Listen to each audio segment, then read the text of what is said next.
اب ان میں کھڑے ہونے کی سکت نہ رہی۔ اللہ اکبر۔ جلدی سے نماز کو ختم کیا، ساتھی کو جگایا، ساتھی جاگ کر ان کے جسم سے خون نکلتے ہوئے حالت کو دیکھا تو کہا تم نے پہلے ہی دیے پر مجھے کیوں نہیں جگایا؟ کہا میں نماز میں ایک سورت کی تلاوت میں ایسا مگن تھا، نہیں چاہتا تھا کہ میں نماز کو توڑ دوں۔ اللہ اکبر۔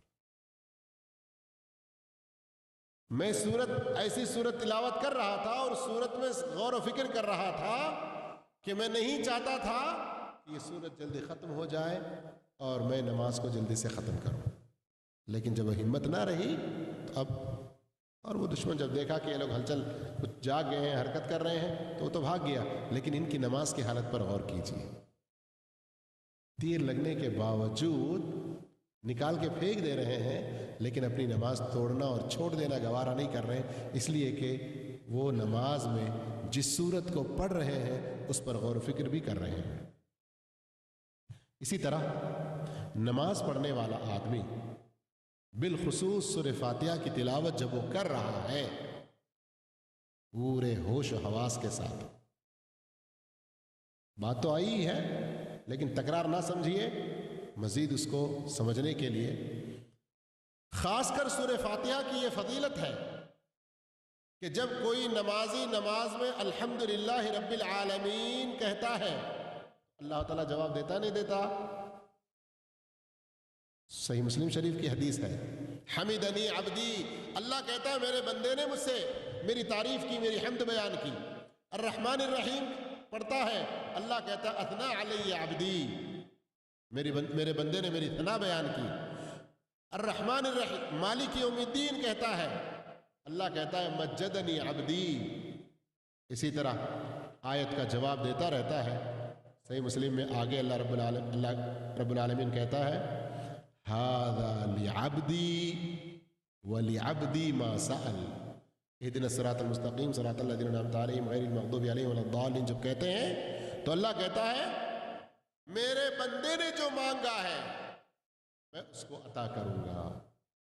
تو نماز وہ مقام ہے، نماز وہ عبادت ہے دنیا میں جہاں آپ کے مسائل حل نہیں ہو رہے ہیں، آپ کی پریشانیاں بڑھ رہی ہیں، دنیا میں کوئی آپ کو نہیں سن رہا ہے، دنیا میں آپ کے لیے سارے حالات تنگ ہو رہے ہیں، آپ نماز پورے اخلاص سے پڑھیے، خشوع و خضوع کے ساتھ پڑھیے۔ نماز میں آپ اللہ رب العالمین سے مانگیے۔ یہ تو سورہ فاتحہ کے بارے میں تھی بات، سجدے کے بارے میں اللہ کے رسول صلی اللہ علیہ وسلم نے کیا فرمایا؟ اقرب ما یکون العبد من ربہ وہو ساجد، سب سے زیادہ بندہ قریب جو ہوتا ہے وہ سجدے کی حالت میں ہوتا ہے، اس لیے کہا فَأَكْثِرُوا فِيهِ الدُّعَاء، اس میں دعا بہت زیادہ کرو۔ ایک اور روایت میں ہے فَقَمِنٌ أَن يُسْتَجَابَ لَكُمْ، اس سجدے کی حالت میں تمہاری دعاؤں کے قبول ہونے کی زیادہ گارنٹی ہے۔ اسی طرح میرے بھائیوں، نماز شروع کرنے سے پہلے ہی ہم کوشش کریں کہ سترے کی طرف نماز پڑھیں، یعنی سامنے کوئی آڑ، کوئی سترا رکھ کے نماز پڑھیں تاکہ گزرنے والے جب گزرتے جائیں تو اس سے ہماری نماز میں کوئی ڈسٹرب نہ ہو۔ یہ بھی ایک سبب ہوتا ہے خشوع ختم ہونے کے لیے۔ اسی طرح نماز میں ہم اپنی نظریں ادھر ادھر نہ اٹھائیں، گردن وغیرہ پھیرنا، سارے جسم کو قبلے سے پھیر دینا، یہ تو بالکل جائز نہیں ہے۔ نظریں آسمان کی طرف اٹھا کے دیکھنا یہ سراسر حرام ہے۔ اپنی توجہ بھی ادھر ادھر نہ کریں، نگاہ اپنی سجدے کی جگہ پر رکھیں، اس لیے کہ جب بندہ اپنے جسم کو یا اپنی گردن کو یا اپنی نظروں کو ادھر ادھر پھیرتا ہے تو اللہ کے رسول صلی اللہ علیہ وسلم نے فرمایا یہ شیطان کی طرف سے اچک لینا ہے، اختلاس ہے۔ اور ایک بڑی پیاری حدیث ہے، اللہ کے رسول صلی اللہ علیہ وسلم نے فرمایا جب تک بندہ اپنی توجہ اور اپنی نظریں اور سر ادھر ادھر نہیں پھیرتا اللہ تعالیٰ اس کی طرف اس کی نماز میں متوجہ ہوتا ہے۔ جب بندہ اپنی توجہ پھیر لیتا ہے، اپنی نظر پھیر لیتا ہے، اللہ تعالیٰ بھی اس کی نماز سے اپنا منہ پھیر لیتا ہے۔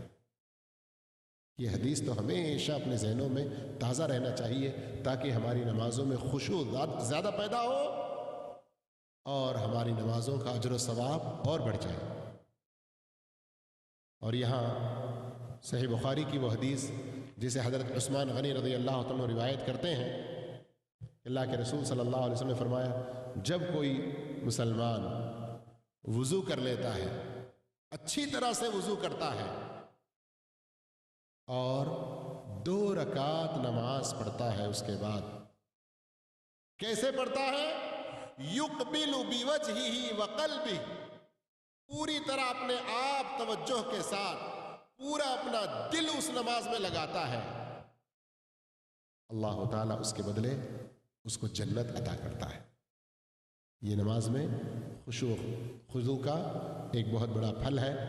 اور اس طرح ہم نماز میں نہ نظریں اٹھا کے دیکھیں، نہ گردن کو ادھر ادھر موڑیں، اور نہ ہی ہم کسی اور جگہ پر توجہ کریں، بلکہ سجدے کی جگہ پہ دیکھیں اور اپنے دل کے اندر بھی جو صورتیں پڑھ رہے ہیں اور جو آیتیں پڑھ رہے ہیں، جو دعائیں پڑھ رہے ہیں، ان میں غور و فکر کریں۔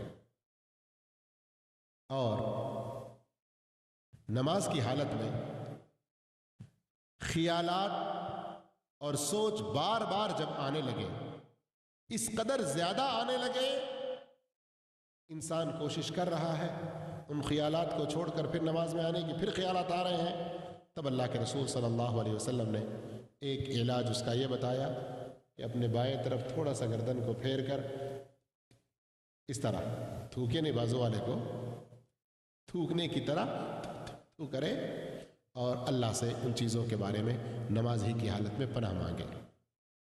نماز میں خشوع و خضوع پیدا ہونے کے لیے خاص کر 1-2 چیزوں کی طرف اشارہ کیا گیا ہے۔ اللہ کے رسول صلی اللہ علیہ وسلم نے خاص طور پر اس کے بارے میں تعلیم دی کہ جب تم میں سے کوئی انتہائی بھوک سے ہو یا قضائے حاجت کے لیے پریشان ہو، ایسے وقت میں نماز کے لیے حاضر نہ ہو۔ مسلم شریف کی روایت ہے، لا صلاۃ بحضرۃ طعام ولا هو يدافعه الاخبثان۔ اکرمکم اللہ، پیشاب پاخانے کی جلدی ہو یا پھر بھوک سے بےتاب ہو اور کھانا سامنے رکھا بھی ہوا ہو، ایسی صورتحال میں نماز شروع کرنے سے سارا خیال نماز کے بجائے ان چیزوں میں ہوگا۔ تو آپ اس حدیث سے اندازہ لگا سکتے ہیں کہ انسان نماز کی حالت میں سکون و اطمینان کے ساتھ اگر رہے گا تو اس کی نماز میں خشوع و خضوع زیادہ پیدا ہوگا۔ اسی طرح بالخصوص نماز کی حالت میں شیطان کی یہ کوشش ہوتی ہے کہ سستی، غفلت، بھداپن، کاہلی اس کے اوپر طاری ہو جائے، اس لیے بعض لوگوں کو جماہی بھی آتی رہتی ہے۔